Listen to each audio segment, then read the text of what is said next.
It'll be better coming from me, is the last thing Chuck said. What did I say?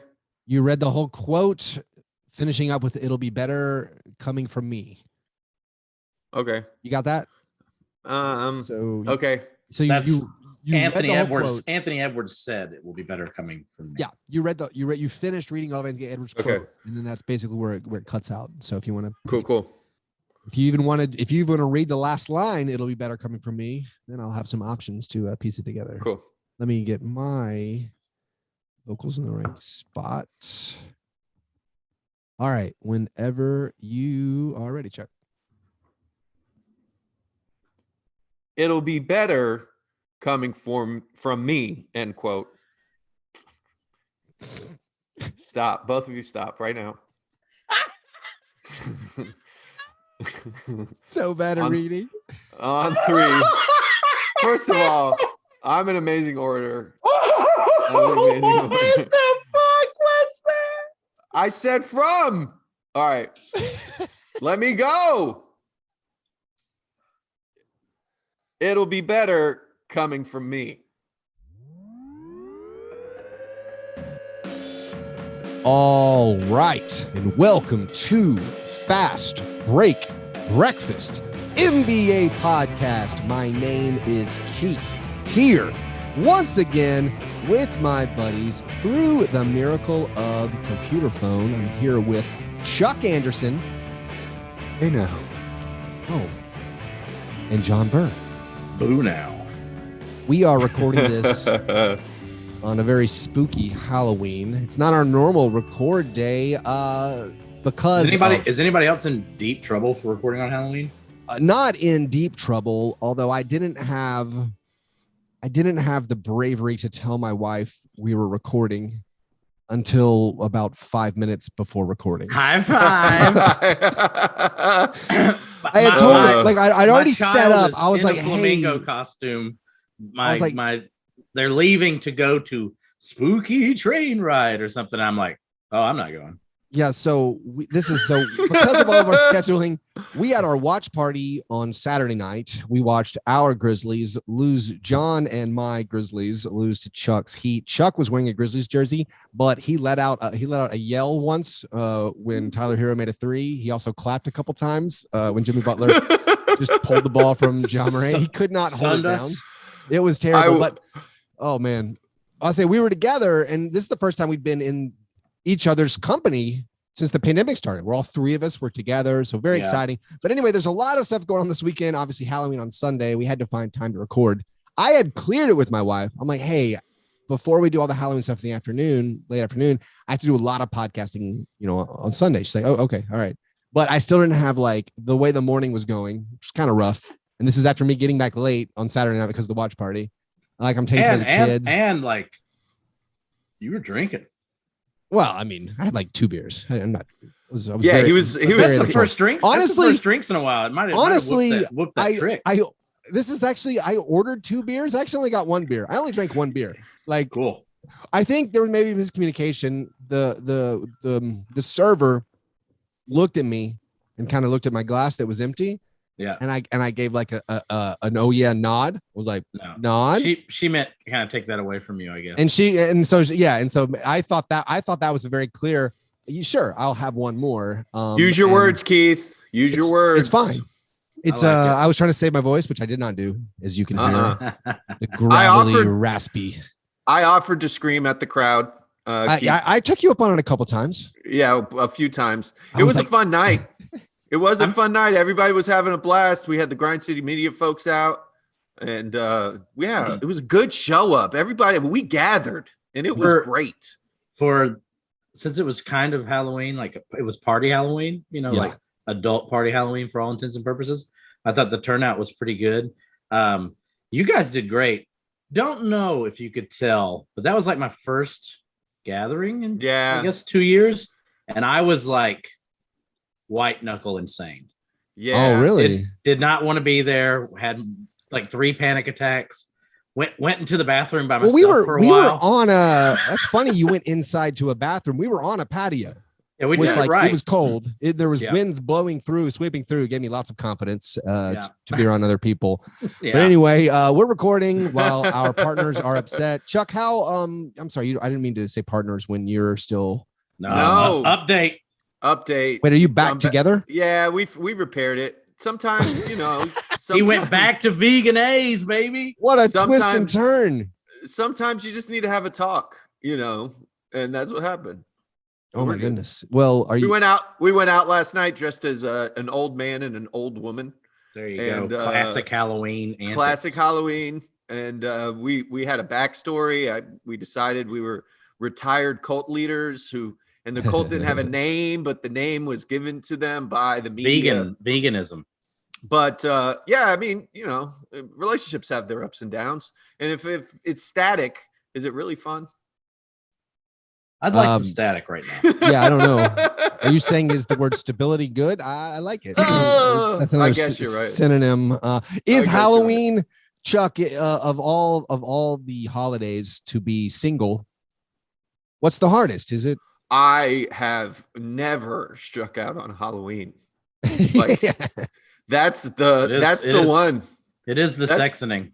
Yeah, like that's the one where like you're out of your ego. You're into your id.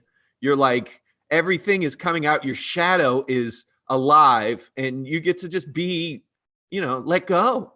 I have proof from last night that if you want it, they, or at least you, will come, because we have a super listener. We'll call him Eric. Maybe he was on some Fastbreak Breakfast Twitch streams. Maybe he wasn't, but he was at the watch party last night. And he got horribly ill during it. Like had to use the public restroom in the worst way possible. Yeah, he got horribly ill during it.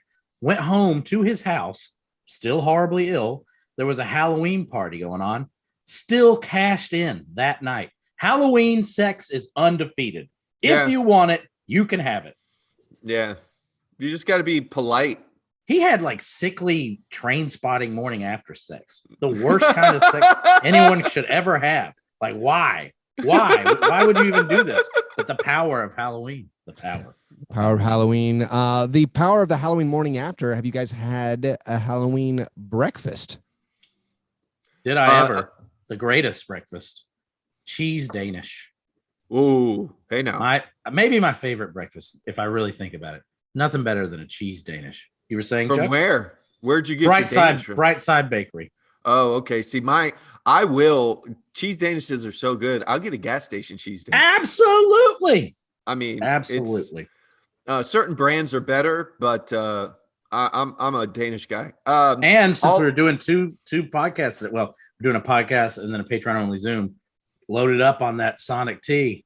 Oh, he's 88 ounces to freedom, y'all. Ooh. His vat of tea. Ooh. I woke up 14 minutes before the podcast started. And I all I've had is cold brew. All right, that's fair. Yeah. We made preparations for our Halloween breakfast. We ordered ahead from East Park Donuts to get the Halloween special, a 6-pack of some of the most sugary and decadent donuts. I had just one so far. It was a Boston cream decorated with like a spider web on top. It was quite good. Normally, sometimes their Boston creams are too much. It's just too much cream, sugar, and even a sugar fiend like myself cannot handle it. But this morning, it kind of hit the spot. I also was on vocal rest all morning, just whispering to the children, drinking coffee, hoping some water coffee takes care of things. And just maybe the sugar gave me that little boost I need. I don't know if I'm going to make it through this entire podcast, and then Patreon only Zoom hangout, and then probably a grits and grinds explaining the massacre I watched on Saturday night. But so far, the delicious sugary donut exactly hit the spot. Anyway, those were our breakfasts. After our breakfasts, we move to our breakfast in bed apologies. This is our chance to make right what we might have gotten wrong on a previous episode. It is frequently the first time we talk about the NBA. Does anyone have anything they need to apologize for? At first I was going to apologize to the refs for being so hard on them, and then seeing this kind of like glorious comeuppance where they were really enforcing the rules really well. But then I watched like 3 straight games where it was kind of like back to normal, and people were getting away with it. Particularly James Harden was getting away with it again. So I'm gonna scale back, and we're gonna postpone that one. Then I was gonna apologize to the Bulls because the Bulls are absolutely legit. I was wrong, even though you got to play the Pistons twice. I shouldn't hold that against you. I've now seen you beat up on some quality teams. But then I have to apologize for my behavior last night at the watch party because there were multiple moments where Keith and Chuck were attempting to have a moment, and like Chuck was like, "Boys, we haven't seen each other in 18 months," and he like was trying to have a conversation about that, and I believe my reaction was like, "That is true," and then I walked away. So I apologize for that. It was not. I mean, I don't know. Something was going on in my head where I was just trying to like go into business as usual mode and not have any weird reactions to things. But it was great to see you guys in person. I apologize if it did not feel that way. We didn't get a photo. There's no evidence we were together. No. John sat in a corner and watched baseball. Yeah, he did. He was away from the behavior. game. He didn't even hang out with us. I don't think he talked to anybody. No, not one person. Yeah. Good work, buddy. Yeah. Good work carrying the banner. It was not my best performance, but I feel like that was a good breakthrough for me, and now I feel ready to do it. Yeah. At the end of the night, I kind of like. Well, there were so many moments. I went up to Keith a couple times and was like, "Can you just help me remember who these people are?" Oh man, so many. Remembering watch party names, that's tough. It's been 2 years. I know you go to watch parties. I also want to institute a rule: if you're a Patreon supporter, and we have commiserated. If you've decided for whatever reason in your life to make your screen name like Ball Liquor 42069 or like Gerald Green's Big Balls, this is the moment where you have to pay for that. And you need to tell me that that's who you are. I will say shout out. I know Derek and Chip from our Patreon were there, and it was a fun thing where the Gavin was there. Oh, so I didn't know that. Like at the end of the at the end of the watch party, this is like, hey, I'm Chip. I'm gonna pay. I'm like, oh wow, I didn't know who you were. Like I don't know if you don't have an image. Yeah, you don't have, if you've chosen no picture of yourself, and if you choose to use an online avatar of like Greg Oden nude and your name is something insane in our like social media stratosphere, then unfortunately you need to come up and address yourself and identify yourself. And here's how you do it. So we can continue the conversation. Here's how you do it. Cause I've been doing this for years, specifically when I go to Vegas Summer League. I introduce myself. I say, hey, I'm Keith. I'm Fast Break Breakfast, Frying Pan Basketball.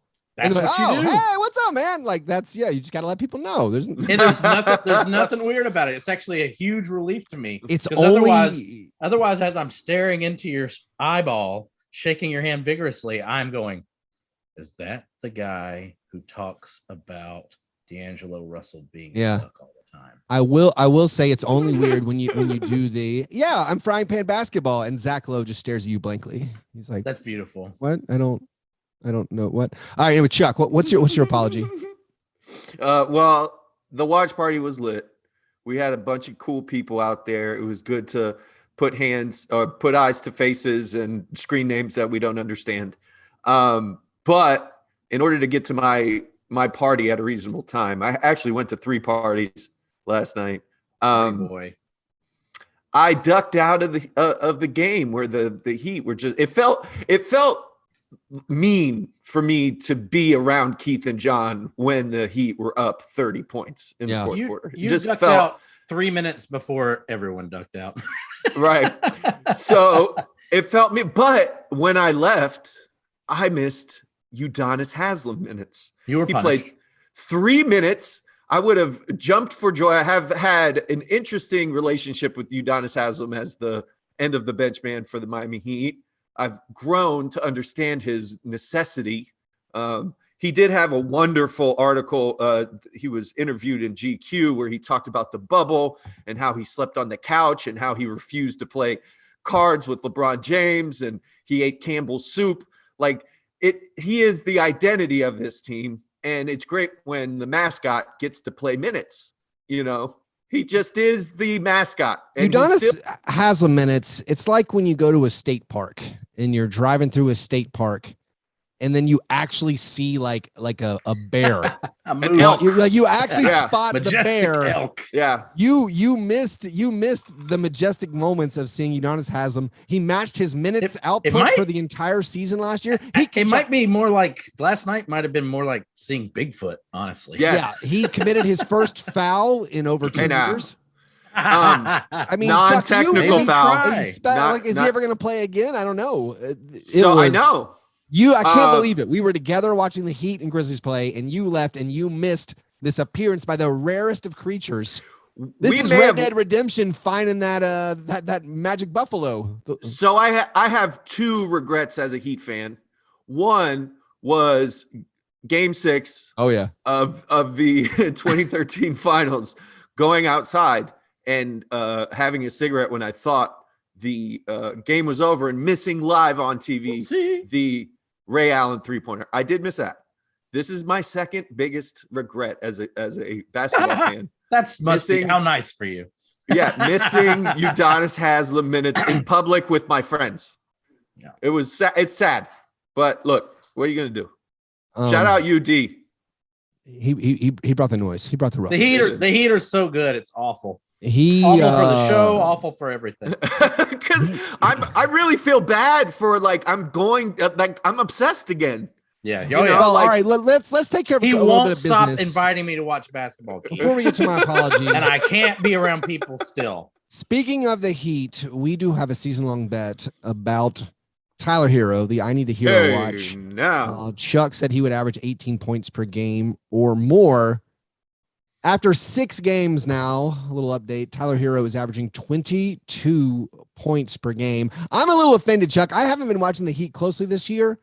Does he always get all his points playing against the other team's backups in garbage time? Well, he was posting up Santi Aldama, and I'm like, why is Tyler Hero still out there? It's a 30-point game, and it's like, oh, they know there's a bet for his points per game. Yes, I texted Eric Spoelstra. He understands. Or they're fattening him up. They're fattening him up for a trade. They're like, look, he averages 22 points per game. Yeah, there's a lot going on. He does, he did kind of chew you guys up with your, starters in too. He had nothing until the fourth quarter. Melton stole the ball from him twice. He had nothing, and he finishes like 20. So now for the season, he needs to average only 17.7 points for the rest. So I'm not too worried yet. I'm not worried yet. At some point, he's going to be playing some real players. So Keith asked me last night, he goes, is this how Tyler Hero always scores? And he just hit a mid-range floater. I'm like, yeah, that mid-range floater is kind of all day for him. He goes, no, I mean against scrubs in garbage time. I was like, oh. The 10th through 15th guys. Anyway, so that's the Hero Watch. Our also very important business we have to update. The Jacques Watch. The Jacques Watch to see if any NBA player will start the season missing his first 22 field goal attempts to match Jacques Vaughn's record. Our guy, Aaron Nesmith, hasn't played since last episode. Romeo Langford is back. Still trouble for Nesmith lovers. At 0 for 10 on the season, but we have a new contender. That's right. I woke up this morning to 2 random internet strangers sending me a message to make sure I had checked and noticed. Semi Ojeleye for the Bucks is also 0 for 10. He has cracked double digits. We have 2 guys sitting 45% of the way to the goal. Both players 0 for 10 for the season. Semi does have a game on Sunday. I don't know if that will update and change. I will say both of these guys to maybe give some further context for our listeners. Aaron's missed 9 3-pointers. So these guys aren't just breaking a bunch of 2s. Semi's 10 misses are all 3-pointers. From the corner. we thought that a 3-point shooter would have a good chance of this, but right now we have 2 guys in double digits. Very, very exciting. Semi Ojeleye and Aaron Nesmith in the Jacques Watch. All right, I'll do my apology. I said we'd talk about basketball. We're not totally to basketball yet, but on the episode with Ben Golliver on Thursday, I misspoke. I gave some fake news, some wrong information, saying I visited a spot in Iceland where democracy was invented. Democracy was not invented. Iceland is not in Greece. In Iceland. Well, Democracy traces back to at least the 5th century BC in Greece, but certainly in other parts of the world, democracy had already existed, some forms of democracy. But what I was misinformed about, the small smattering of information that I twisted into a falsehood, is that Iceland has the oldest surviving parliament. So I visited this spot where in the 9th century AD that Iceland's parliament met, and that is the longest surviving parliament in the world. We're oligarchy invented. Right. So it could have been. It was some form of democracy, practicing, whatever.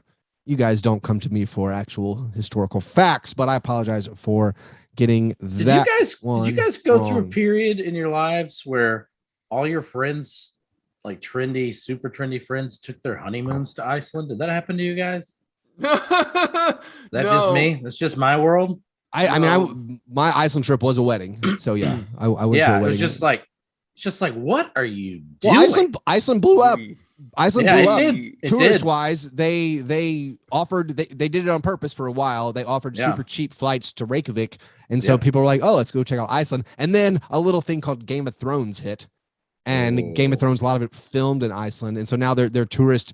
I believe scaled to such a degree, they were like, we would like people to stop coming here. There's now we overdid it. We thought we wanted tourism dollars. We don't have enough pickled shark butt. They're like, listen, someone's already taken that Instagram photo. We're running out of vodka. Look at someone else's.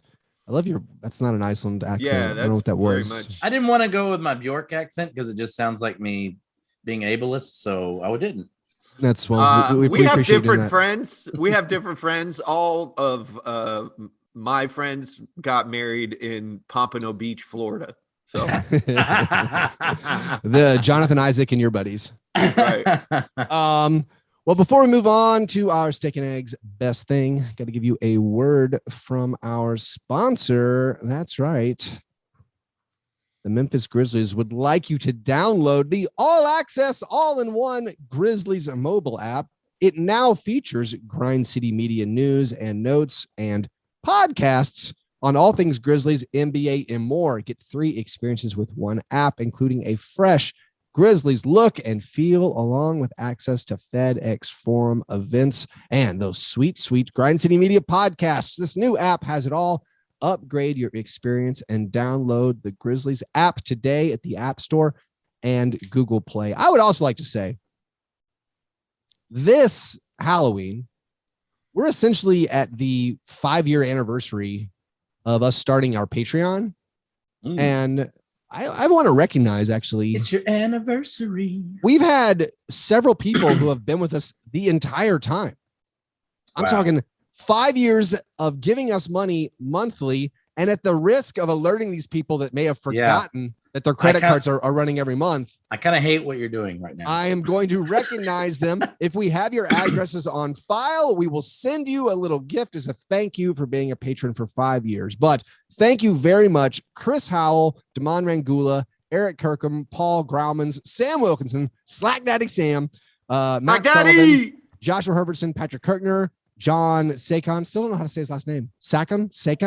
I sent him trade requests in a fantasy basketball league for years. Still don't know how to pronounce his name. And then BJ Taft. Thanks, you guys. All signed up 5 years ago in October. We really appreciate you. And also, we're having our 7th birthday as a show. I would say our first episode was on November 2nd, 2014. So happy birthday to us. Anyway, gentlemen, steak and eggs. Best thing. What's the best thing you saw in the last week? Chuck, what's your steak and eggs?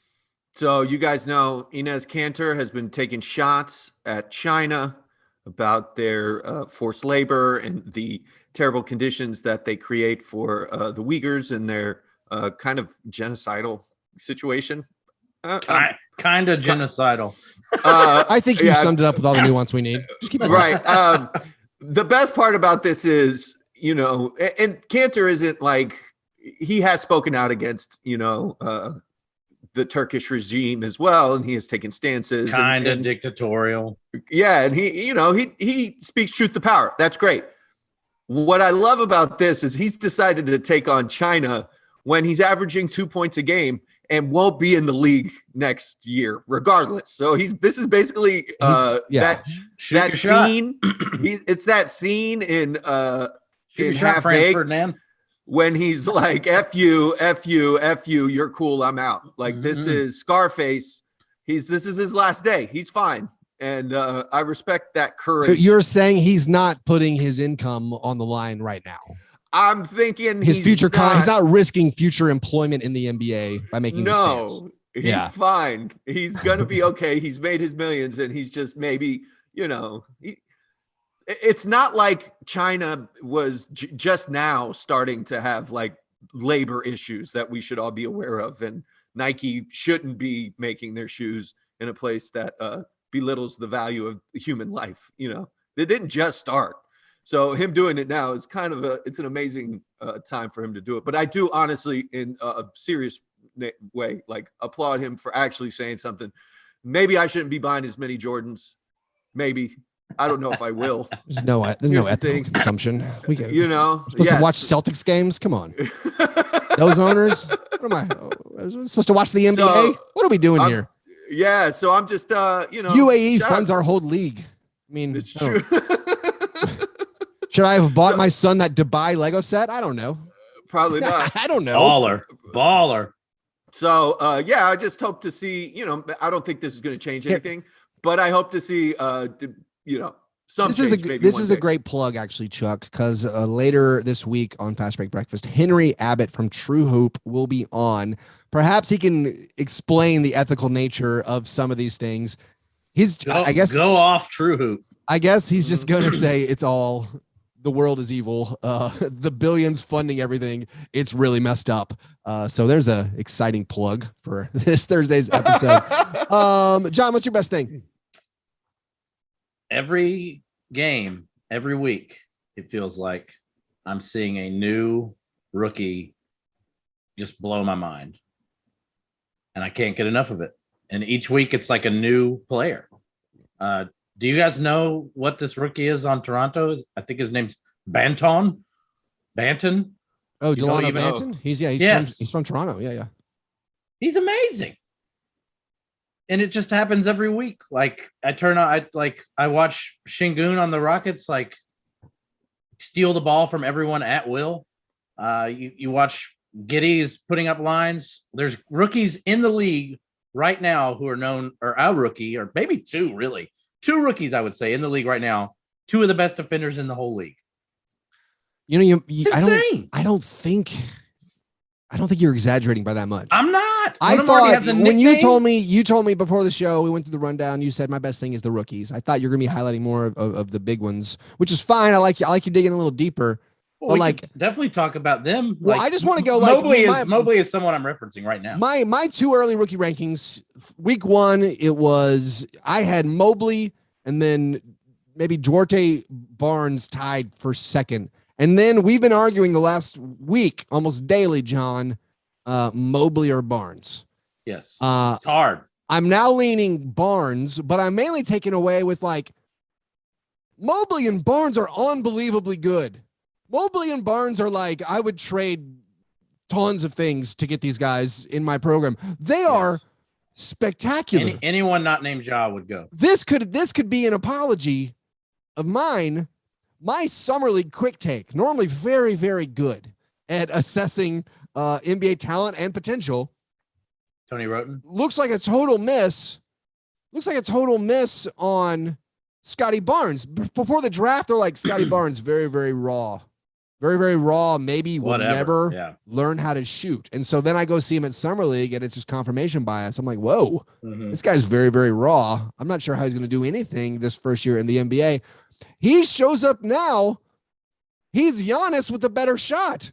And it's like, how in the world? How in the world did this guy drop to 5? How did all those scouts say like, oh, he'll never be able to shoot? And it's like, he's already making jumpers. He's a rookie. He's super young. He's already making jumpers. And he's doing these Scottie Pippen coast to coast plays. He's doing the Giannis, I'm just going to spin and dunk on everybody. It is staggering. The immediate return from Summer League was kind of like, people were surprised that Jalen Suggs didn't go 4 and the Raptors went up with Barnes at 4. and the Magic fans Suggs are feeling pretty happy. Jalen Suggs is struggling. The iShop Negative Fantasy League. Oh, greatest player ever. Carrying my team. Jalen Suggs is shooting 30% from the field for the season. I'm sure he'll get better eventually, but Scotty Barnes looks like a transformational player. And just that, you have Barnes, you have Mobley, who both look awesome. And then you have Cade Cunningham, who made his debut on Saturday night. They only played him a few minutes, didn't do much. Whenever the write-up is like number 1 overall pick, contributed 7 rebounds. His stat line was terrible. Yeah. when 7 rebounds was on the highlight. There were some tweets regarding his box score that were just hard to read. I would say my best thing, one of my best things was going to be that like Barnes, Mobley, and Cade Cunningham, all in the Eastern Conference. Yeah. That's great. That's fantastic. I don't want those players anywhere near the West. I feel like. Before we move on, one of the things I wanted to highlight was I used to feel like players would come to the NBA and needed to up their defensive game, but I don't know if it's a difference in how players are trained, at lower levels now. But it's amazing and kind of like, illuminating that guys can come in and just be elite defenders right off the bat, and have learned either the game has kind of simplified or is more streamlined as far as its simplicity from like AAU to college, if there is any college, or G League to the pros, where it's just streamlined and people can come in ready made. But it feels that like Rick Carlisle's not the type of guy to trust a guy like Chris Duarte in my head. But, it's very obvious, like in Nick Nurse, that doesn't seem like the type of coach to me to just immediately trust a rookie like this, And now even guys like Tibbs are embracing young players. And it's just to me, very refreshing. And it's the storyline I'm paying the most attention to that doesn't involve my own team. Yeah, I don't know if it's anything like anything league-wide. I think this is more unique situation. It's not anything about like basketball in America. I think it's more like Scotty Barnes and Evan Mobley just have unique special gifts. And maybe they did find great spots. We know Nick Nurse is a great coach. We don't think that much about JB Bickerstaff. He's not thought of as one of the better coaches, but Evan Mobley has been doing some really nice things so far in the season. My actual best thing, I like that these teams in the East that have been struggling for a while. You talked about it briefly earlier, John, that the Bulls beat the Jazz on Saturday night, and that's a nice feather in your cap. That is all right. Now people will shut up. That's Bulls like beating King Hippo and Mike Tyson. You're for real now. But right now, the top of the East, you got the New York Knicks, the Chicago Bulls, and the Washington Wizards. When's the last time we saw the Knicks, Bulls, Wizards tied for the lead in the East? These are all big market teams. These are all teams that have struggled a lot over the past decade. I find it refreshing. It's like a new face of the league. Everything's coming together. The Wizards, we talked about in the preseason or in the offseason, thinking just surrounding Bradley Beal with competence could do a lot. I don't know if he's ever had such a deep team, and I feel like we undersold it. Bradley Beal has not had an incredible season at all by his standards so far, but just Dinwiddie, Montrezl Harrell, Kuzma, KCP, those Lakers imports have been awesome. Like Harrell's energy has really been a spark for the team. KCP's playing really nice. Kuzma has been awesome. Those are like role players that I know Lakers fans are already having some minor regrets of like, I think our team might be better just with those guys, just the players we had. Like they are showing out. I will pace myself for the Wizards in that Lakers trade to know that there was a time post AD trade where we were like, man, look at the Pelicans. Lonzo Ball, Brandon Ingram's an all-star. Josh Hart's looking great. I don't know if I would have given up AD. And then, of course, the Lakers win the title, so it works out. So maybe this will work out for the Lakers. But the early returns, Wizards looking great. I love it. The Knicks, like we said last week, Tibbs has revived the moribund Knicks. And then the Bulls are for real. I love that Eastern Conference. Very, very exciting. I do assume the Nets and the Bucks are getting it together. The Sixers are even playing well. Very, very tough conference like we predicted. The only true loser is Celtics, who are poopy. It seems, it's like Jason Tatum's kind of up and down at this rate. And there's a lot of questions regarding his like how his body's responded to COVID, but then he'll have like a 39-point outburst. But I think there's more than just the Celtics who should be worried. I think like we were very high as a group on the Hawks, and the Hawks are fine. They're 500. But with this log jam, the notion of them coming back down to earth might actually happen as far as standings are concerned without them actually coming down to earth. It's just an actual insane, like clogged toilet of an Eastern Conference. And toilet's the wrong word because they're good. But I mean, outside of Detroit, Orlando, and the Pacers, who I thought would be better than this, all the teams are interesting, or at least like you're like that could be a playoff team. So I think, none of the conference finalist teams are above 500. And I think this goes back to like that short off season, like I'm making excuses for my Miami Heat pooping the bed last year when they should have been contenders. Their defense looks incredible, but that's probably because they had an extra few, a month plus of rest. And, AD did not look like AD last year. And all these things that happen, I think this time, these 2 years with the very short 6-week off season, we'll see that had an effect on the records of the teams who played late in the year. And Chuck, I got to compliment your incredible control for not pointing out that I did not recognize the Heat as one of the best teams in the East just then. Hey, I talked about like every team in the East. You look, your Heat look amazing. Hater. Also, I'm right there. Also, the interesting thing to me about the Lakers and AD is if you look at AD's mid-range scoring, the one outlier is the year they won the title, where he made his jumpers that year. Yeah. And I think it's over the past 4 seasons. Interesting. It's like there's 3 seasons where he's horrible at shooting jumpers.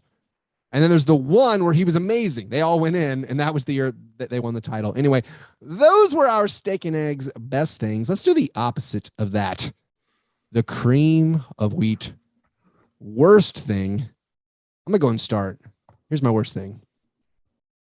The unicorns, I fear, are dead.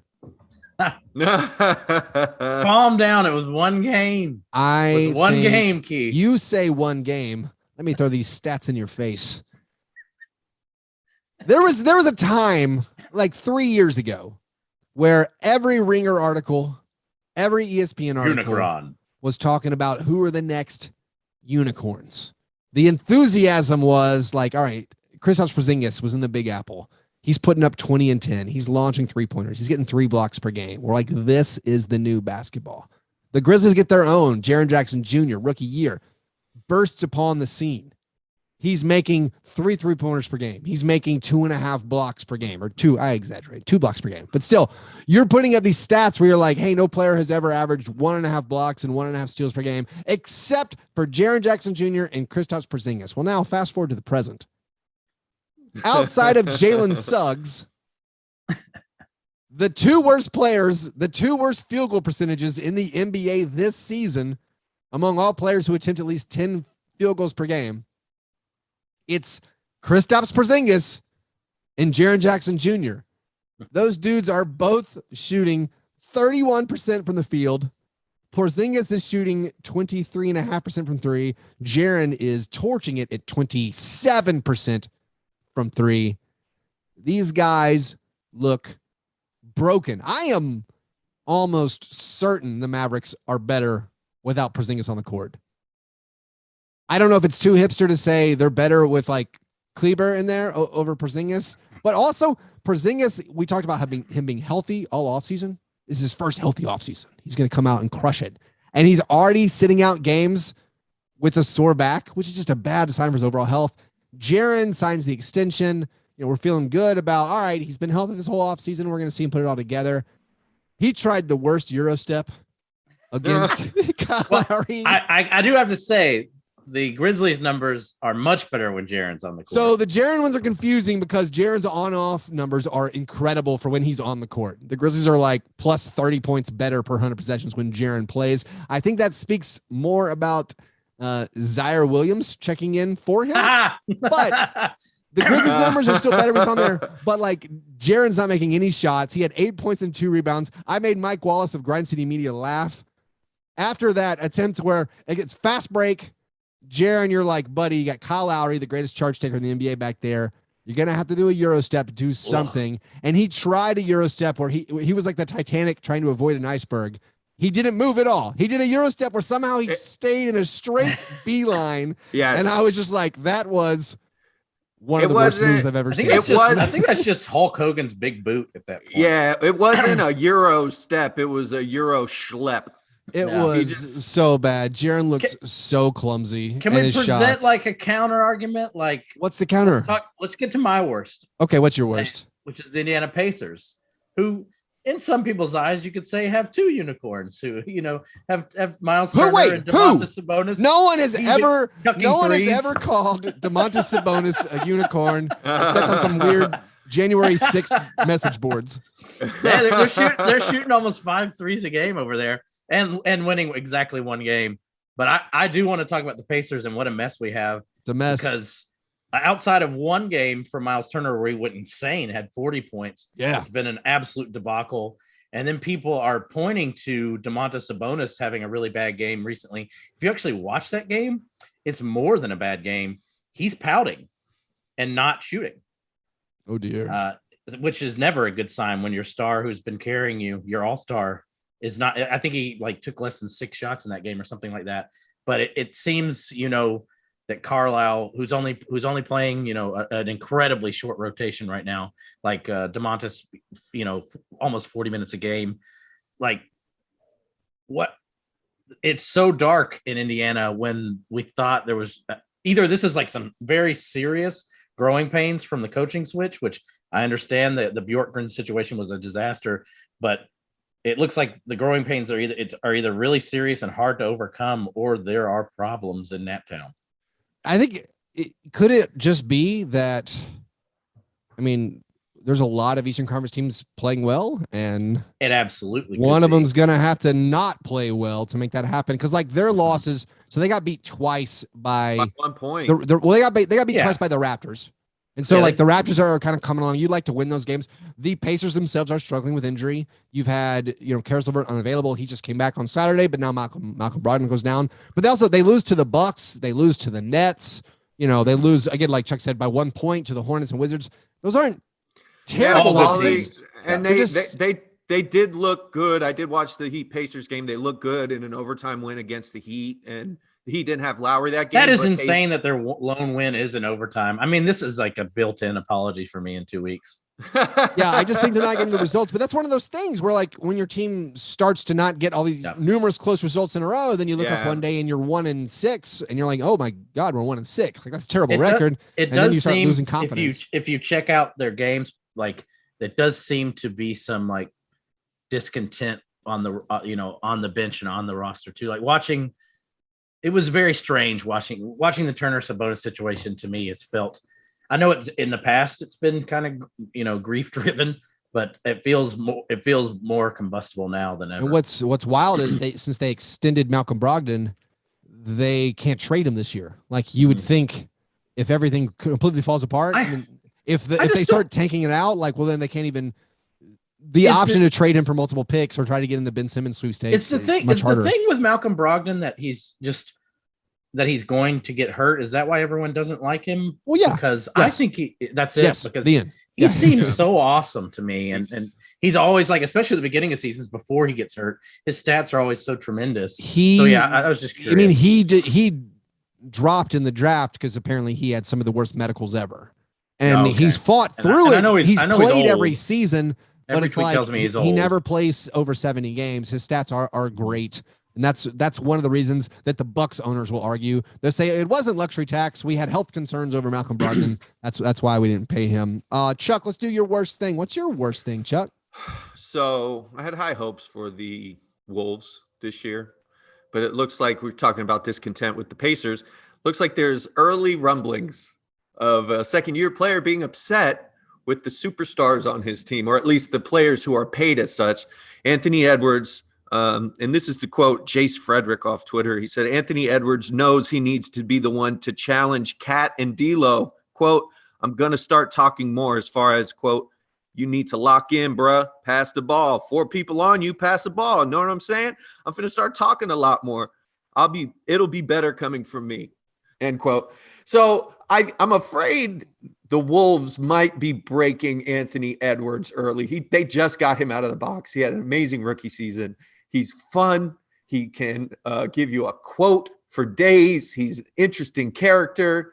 He's likable. He dunks on folks, which is one of my favorite things about him, probably the best thing about him. And he's already seeing problems in the locker room. He's saying that he has to call out these people to their face while also calling them out to the public. So he's manipulating the media. It's doing things, baby. And I'm afraid he might break them. I think he just likes to talk. I don't think there's actually anything here because, like, in some of the games we're talking about, like, he's been the worst shooting guy on the team. Like in the game they won against the Bucks, like the D'Angelo Russell, who I would assume is who he's referring to, shot much better than him and was probably, I hate to praise D'Angelo Russell, provided the much needed scoring boost that they had. But I think Anthony's a pretty good locker room guy and gets along with these guys. And I think from just watching them, and the Wolves are much improved. Their only losses being what seemed like an anomalous loss against the Pelicans and losing on a last-second shot to the Nuggets. The Wolves seem good. So I don't know. I think Anthony Edwards is just a soundbite machine. Well, that part's true. He's definitely a soundbite machine. He's amazing whenever he gets the microphone in front of him. As far as, I don't know if I agree with either of you guys, where I don't see the concern. It's a good place to be. I feel like Anthony Edwards is understanding, hey, I'm the alpha here. Yeah. Like, I'm the guy here. I am the man. And now, as soon as I learn that I am the man and Cat is more talented, Cat has maybe the best offensive skills from a big man ever.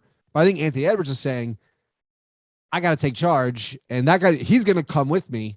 I don't care if D'Angelo Russell comes with me, but I'm going to bring Cat with me. And maybe he's just figuring out that, hey, if we're going to go somewhere, I'm going to be the leader. And I think that's a fine thing for the Timberwolves. Yeah, I would, agree to the soundbite machine comment, Burr made, only if we didn't have a history of, a player D'Angelo Russell filming his teammates. Right. Like a history of, a player being a bad teammate, kind of breaking unwritten rules. Also, Jimmy Butler walking out of the Wolves organization like Enes Kanter's walking out of the NBA. It's just days like are over. If there's smoke, there's fire. This Finch's team. There's instability in the front office, and it doesn't seem. I'm afraid they're going to break this guy emotionally. I think if you lose long enough, then you become, and especially with that burden as a number 1 overall pick, it turns you into this joke. And I don't want this guy to be a joke. He tells good jokes. I don't want him to be a joke. He's going to be fine. I have all the confidence in the world. He's going to be awesome. Let's move on. Those were our worst things. Before we move to the awards segment of the program, we have a single listener submitted question. The croissant? Question all. Miles asks, what would be the best all-time starting 5 for the Grizzlies? As in choosing any season from any Grizzlies player and constructing the best possible team. Not just best 5 players, but the best possible team. And I think that last bit is very important. We're not, because then you can't just throw like Zebo and Ja together and hope for the best, or throw the grits and grind era with the newer fast-paced era. He's not saying we're picking the best possible team based on peaks. We're not talking about the best careers as a Grizzly. Yes. He has unleashed a Pandora's box. I worry upon our listeners. I don't know if our Grizzlies fans are prepared for the violence we might be about to unleash, because we have to make a style choice. Because we gotta make a style choice. We have to make this team the best it could possibly be using the pieces put in front of us. I feel like, much like I am unprepared to rank the greatest 75 players in NBA history, I feel uniquely qualified for this task. John, I know you feel the same way.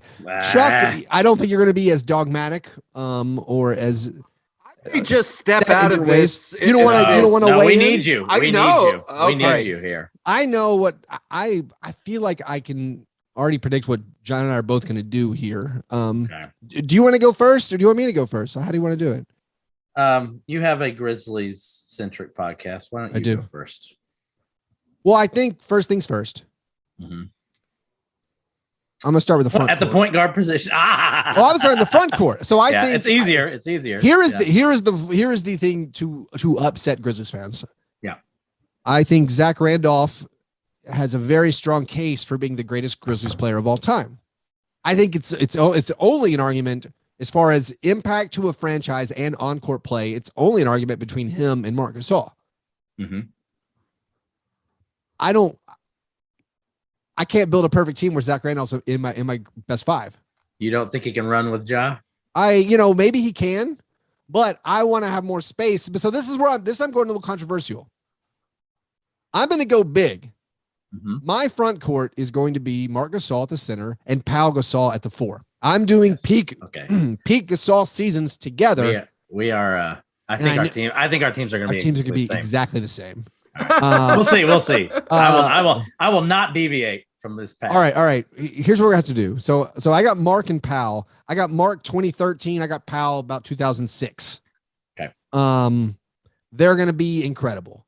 And you could argue that it's cheating that Mark was not shooting 3-pointers back in 2013, but I'm arguing he could. So I'm saying he could if he needed to. Where should we go? John, should we say on the count of 3 who our point guard is? Yes. Okay. On the count of 3, 1, 2, 3, say the name. Okay. We'll say who our point guard is. All right. 1, 2, 3. Ja Morant. Okay, good. All right. Now we have Ja Morant at the 1, the 2 and the 3. I have cheated at the 2. So, okay. Well, Tony Allen is my favorite NBA player of all time. I want people to know that who maybe do not know that. Longtime listeners know that. Grits and Grinds listeners might even think it's D'Anthony Melton. No, it's Tony Allen's my favorite Grizzlies player of all time. He's not on my team. Yeah, because I have to have a perfect fit. I've already sacrificed some shooting with the big Gasols and John Morant. He would be my 6th man. All right, do you want to do our shooting guard on the count of 3? Yes, but I have cheated. But yes. Oh, then won't be the same. Who's your shooting guard? Is it Mike Conley? It's Mike Conley. Okay, so I think that's a fair argument. Mike Conley in the Utah Jazz role that he has now, where he's not necessarily a facilitator, excellent spot up shooter. That I have Mike Conley there, but I'd love to hear yours. So I have Mike Miller. I have Mike Miller as my 2. I'm thinking about somewhere between that 06, 07, 08. Mike Miller. Mike Miller is my 3. We're talking about a guy who was making 45% of his threes before that was cool, shooting 7 per game before that was cool. In the modern NBA, he'd be over double digits on 3-point attempts. Mike Miller, I'm playing Mike Miller out of position.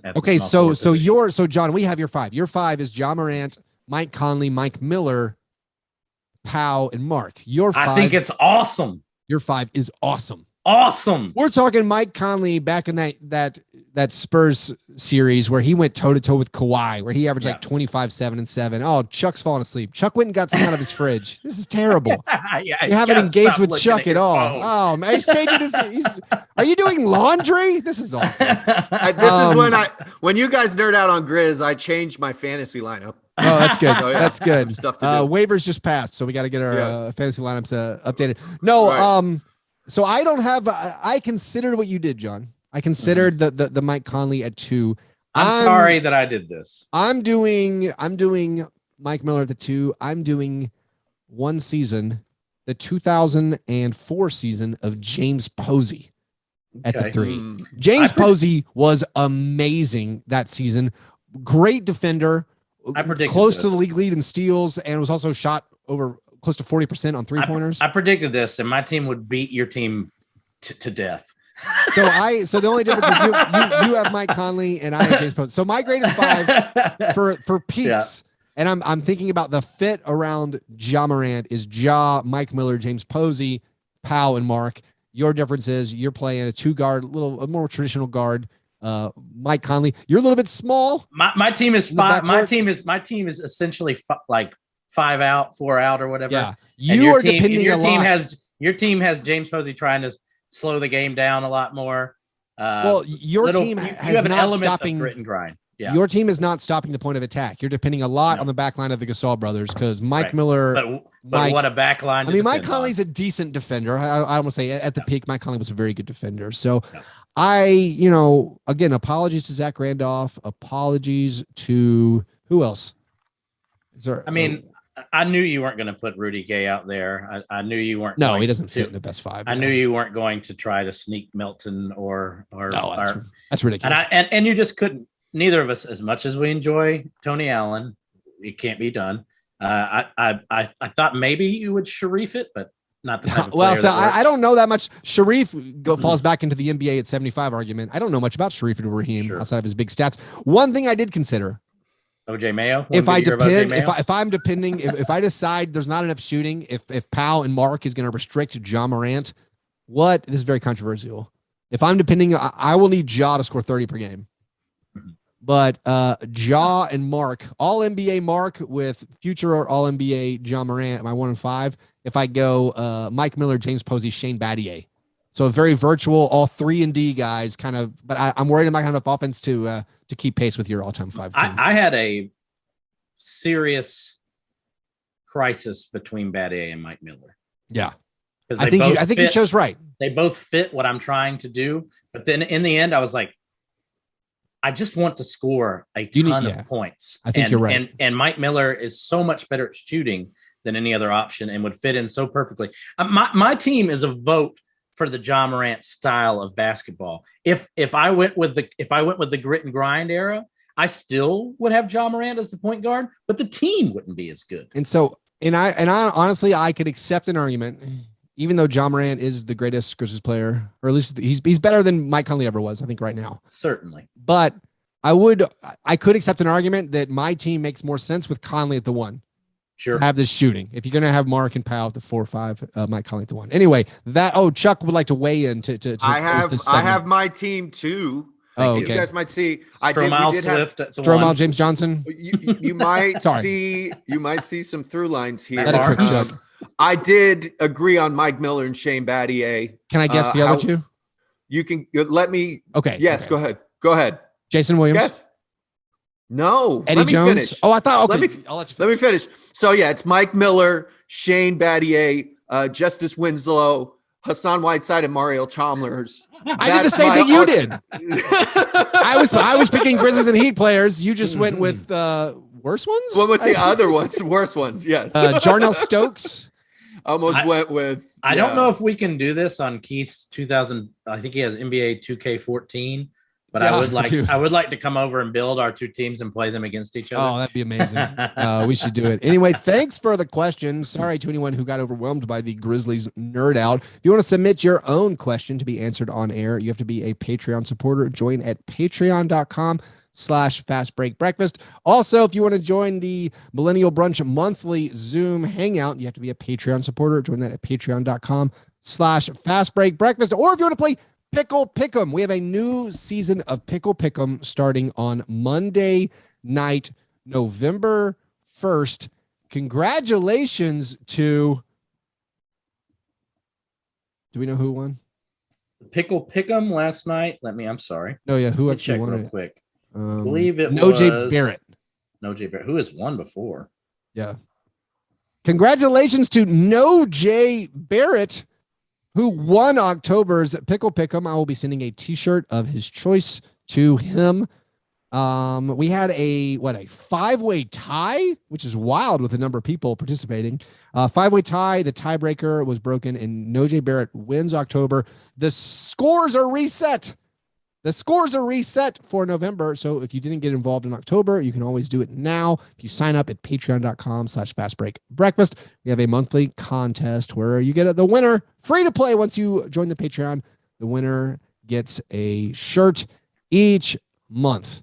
Anyway, let's move to the awards segment of the program. The International Stackhouse of Pancakes Award, given each week to the worst performance in a box score. Guys, this season, they are going for it. I don't know. I mean, I could look this up, I guess, somehow. I feel like the first 2 weeks of the season have way worse shooting performances than I've ever seen. I know scoring is down league wide.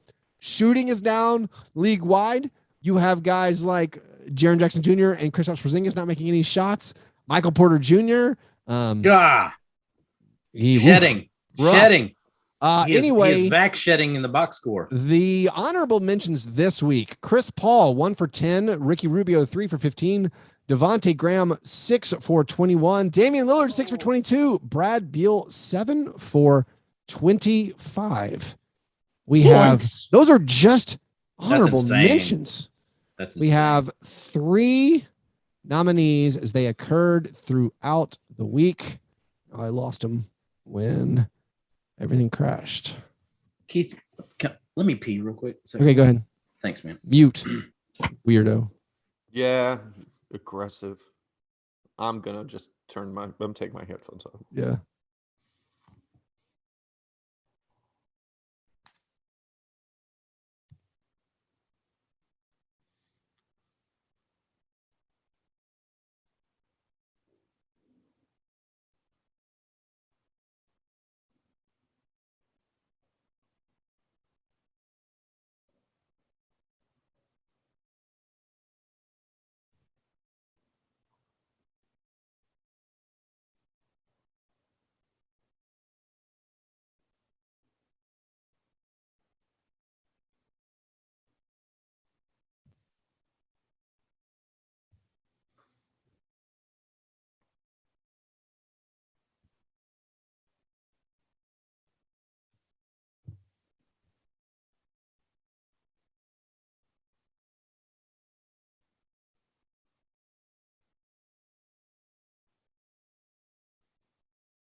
I'm going to redo my honorable mentions. Hang on.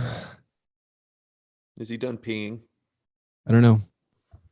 Honorable mentions. We have Chris Paul, 1 for 10. Ricky Rubio, 3 for 15. Sadiq Bey, 4 for 17. Devontae Graham, 6 for 21. Damian Lillard, 6 for 22. Bradley Beal, 7 for 25. Ooh. Those are just the honorable mentions. All right, no, wait.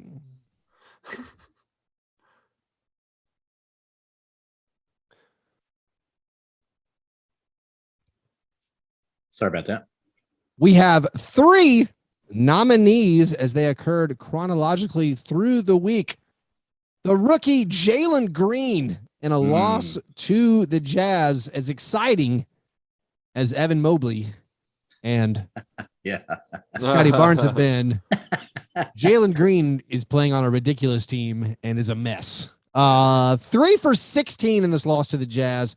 He had 13 points, 3 rebounds, 3 assists, 1 steal, 1 block, 2 turnovers, 1 personal foul. LaMelo Ball in a nationally televised loss to Chuck's Miami Heat. Hey now. Finished 2 for 14. 6 points, 5 rebounds, 6 assists, 1 block, 2 turnovers, 3 personal fouls. And then Nick Vucevic in a win against the undefeated Jazz. He was 4 for 19, 16 points, 12 rebounds, 2 assists, 1 steal, no turnovers, 5 personal fouls.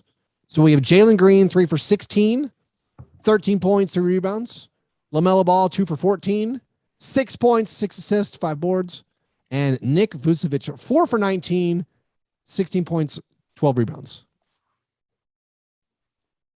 How are you guys leading? I think I'm going LaMelo.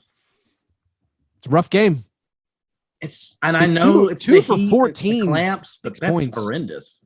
It is horrendous. That's like not even getting to the line. Like, that's just horrendous. I tend to agree with you. I guess I'll throw out the Vucevic game. It's for me, it's Jalen Green or LaMelo. I think I'm going LaMelo. I'm going LaMelo also. Chuck, you want to make it unanimous since you hate LaMelo? This is your opportunity. It's my opportunity to remind everyone you cannot spell LaMelo without lame. Let's go with the congratulations. The trifecta. That's right. Unanimous.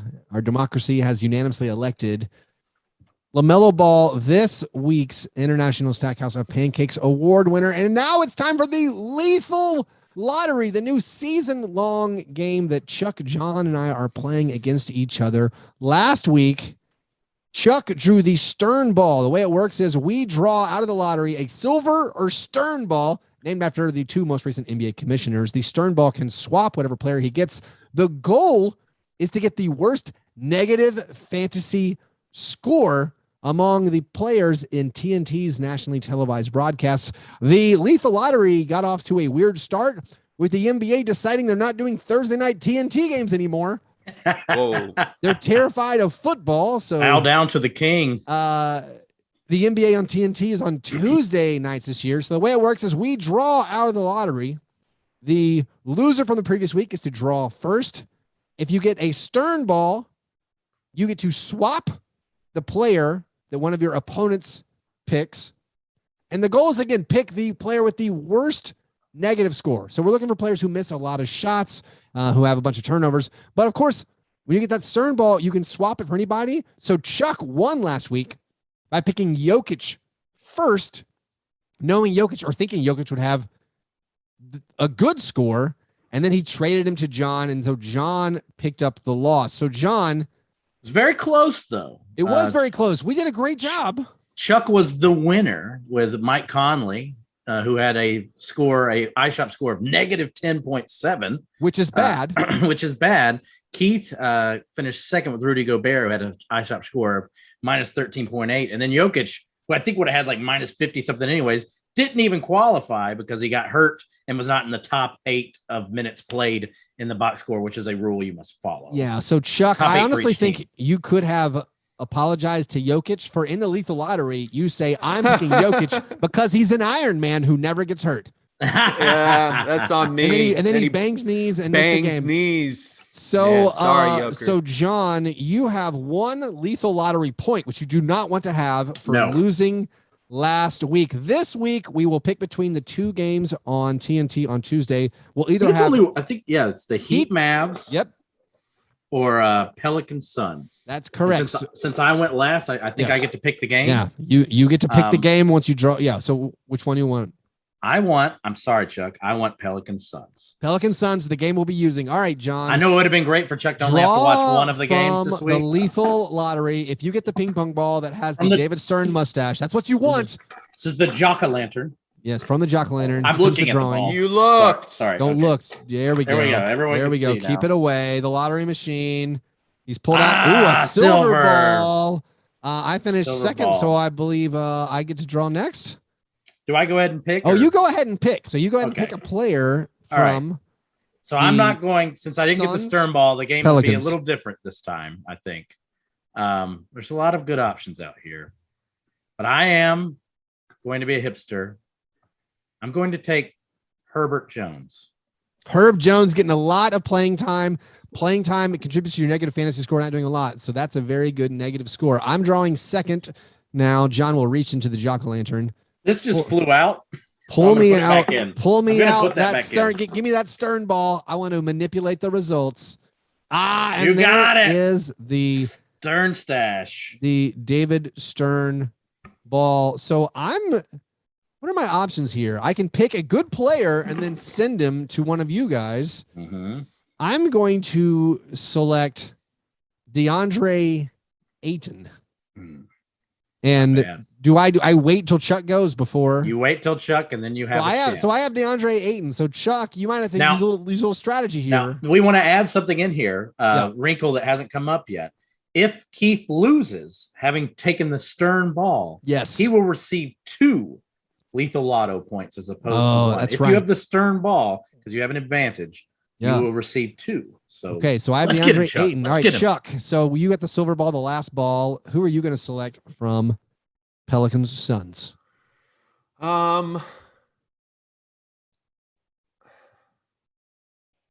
Let me do Nikhil Alexander Walker. Oh, I love it. That man has been putting up some shots. Tough. This is tough, Keith. So I'm worried that there's a chance Herb Jones doesn't finish in the top 8 in minutes if he kind of, if the rotation isn't going right. You calling him Herb has done it for me, by the way. The segment's a success. I don't recognize his age. If your name is Herb, I don't do that. I will go. I'm gonna swap. Oh, it's a good. So I'm gonna swap with Chuck. I'm gonna take Nikhil Alexander Walker. Very, very risky. He does put up a lot of stats in his opportunity. So I will roll with Nikhil Alexander Walker. Chuck, you have DeAndre Ayton, and John rolling with my boy, lack of an H, Herb Jones. We're doing it. This is gonna be exciting results that we will update next week. Before we get to the par fadeaway, got to tell you guys to visit grindcitymedia.com today for the most up-to-date and exclusive coverage and analysis of the Memphis Grizzlies you can get. Grind City Media is always there, home and road, providing the most comprehensive Grizzlies coverage. Plus, get your local and regional sports fix from Tigers football, basketball, SEC, and HBCU news, all in one spot. For more information and behind-the-scenes access on the Grizzlies, visit grindcitymedia.com or follow on Twitter at grindcitymedia today. All right, par fadeaway, gentlemen. What things are we looking forward to in the coming week? Chuck, what's your par fadeaway? So with Halloween coming up, there is some very spooky, interesting goings on with the Wizards. Wizards are playing well. We love the Wizards. But their number one overall, or their number one draft pick last year, Rui Hachimura, has been missing in action. I think, and then this is a little bit of a conspiracy, that perhaps Rui Hachimura got into some debt and needed to play a game in order to wipe his debt off, a la Squid Game.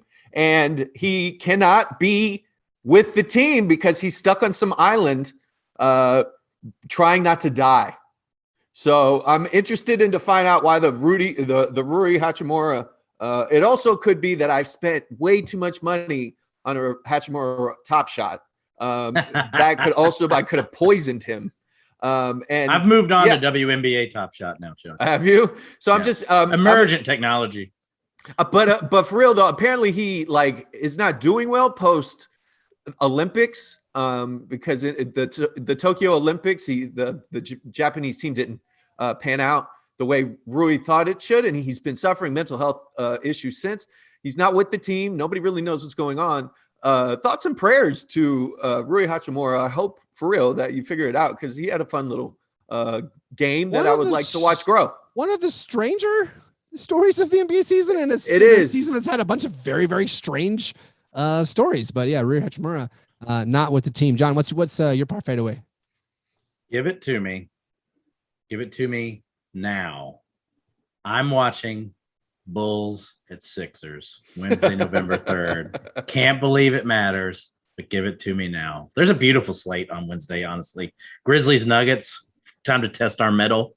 Keith, find out if it's no. Golden State Charlotte that night. It's just a lot of, it's just a very good slate at Hawks, Brooklyn. Just that Wednesday, November 3rd. Give it to me. Yeah, Wednesdays just must see. Sit down and watch TV. Basically every Wednesday with all the games. Keith's fadeaway game, Celtics Magic. My par fadeaway is two things. I'm continuing my Keith's Rat Squad referee watch. It's. I think you said they weren't doing that well. You saw Harden get a bunch of free throws. I saw two games.